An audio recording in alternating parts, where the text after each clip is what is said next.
Good morning டியூசாஃப்டியன்ஸ். டியூசாஃப்டியன்ஸ், நம்ம வாழ்க்கையில் ஒவ்வொரு நாளும் நமக்கு வந்து கடவுள் கொடுத்துருக்குற ஒரு ஆப்பர்ச்சுனிட்டி.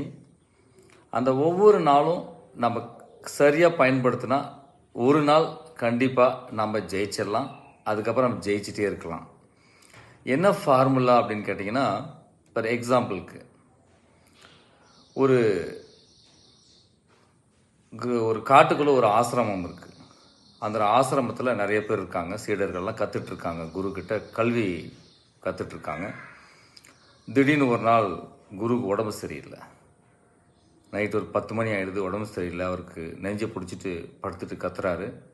அப்போது அந்த ஆசிரமத்தோட அடுத்தது செகண்ட் இருப்பாங்க இல்லையா, குருவோட அசிஸ்டண்ட்டு, அவர் வந்து ஒரு சிஷியனை எழுப்பி சீக்கிரமாக போய் டாக்டரை கூட்டிகிட்டு வா அப்படின்னு சொல்லி டாக்டரோட வீடு அட்ரஸ் கொடுக்குறாங்க.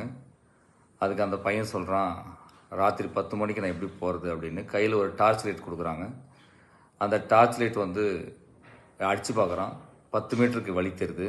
அவன் கேள்வி கேட்குறான், ஐயா நீங்கள் கொடுத்த டார்ச் லைட் வந்து 10 மீட்டருக்கு தான் வழியை கொடுக்குது, ஆனால் நீங்கள் 5 கிலோமீட்டர் போயிட்டு வர சொல்கிறீங்களா, நான் எப்படி போகிறது அப்படின்னு சொல்லி அவன் பேசிகிட்டு இருக்கான்.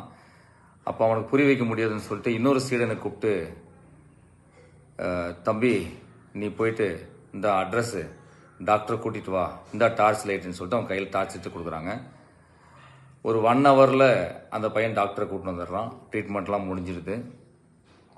அதுக்கப்புறம் அந்த எந்த பையன் வந்து மருத்துவம் போகிறதுக்கு அந்த பையன் ஆச்சரியமாக பார்க்குறான். எப்படி இந்த பையன் வந்து டாக்டரை கூட்டிகிட்டு வந்தான்? அந்த டார்ச் லைட் 10 மீட்டருக்கு தான் வெளிச்சமே கொடுக்குது, இவன் எப்படி 5 கிலோமீட்டருக்கு போனான் அப்படின்னு சொல்லிட்டு அந்த பையன்கிட்ட கேட்குறான், எப்பா நீ எப்படி போன அப்படின்னு கேட்குறான். அந்த பையன் சொன்னான், நான் நிற்கிற இடத்துலேருந்து டார்ச் லைட்டோட வெளிச்சம் வந்து 10 மீட்டருக்கு இருந்தது. நான் ஒவ்வொரு ஸ்டெப்பு எடுத்து வைக்க டார்ச் லைட்டோட வெளிச்சங்கள் முன்னாடி போயிட்டே இருந்தது. அந்த வெளிச்சத்தை நான் பயணம் பண்ணதுனால நான் 5 கிலோமீட்டர் ஈஸியாக பயணம் பண்ணிட்டேன் அப்படின்னு சொன்னாங்க. இதே தாங்க, நம்ம கொஞ்சம் கொஞ்சமாக ஒர்க் பண்ணால் கூட வாழ்க்கையில் நிறைய வேலை செஞ்சிடலாம். ஒரு நாளைக்கு ஒரு பிளான், ஒரு ஃபாலோஅப், ஒரு கான்டாக்ட் எடுத்தாவே 365 நாளில் நம்ம மிகப்பெரிய ஒரு டீமை உருவாக்க முடியும். ஓகேங்களா? டீமை உருவாக்குறதுக்கு பீப்புள் ஸ்கில் ரொம்ப முக்கியம். அது நம்ம தெரிஞ்சுக்கிட்டால் வாழ்க்கையில் மேலும் மேலும் வளர முடியலாம். அதுதான் டியூசாஃப்டில் சாஃப்ட் ஸ்கில்னு சொல்லுவோம். அந்த சாஃப்ட் ஸ்கில் டெவலப் பண்ணிக்கிட்டு எஃபெக்டிவ் கம்யூனிகேஷன் டெவலப் பண்ணிட்டு மேனேஜ்மெண்ட். இன்னொரு விஷயம் நண்பர்களே பாருங்கள், டியூசாஃப்டில் இந்த basic work, field work, plan, follow through, home meeting, seminar, training, இதுக்கான மேனேஜ்மெண்ட், மணி மேனேஜ்மெண்ட் எல்லாமே நாம் தான் பண்ணணும். அதுதான் லீடர். ஓகேங்களா?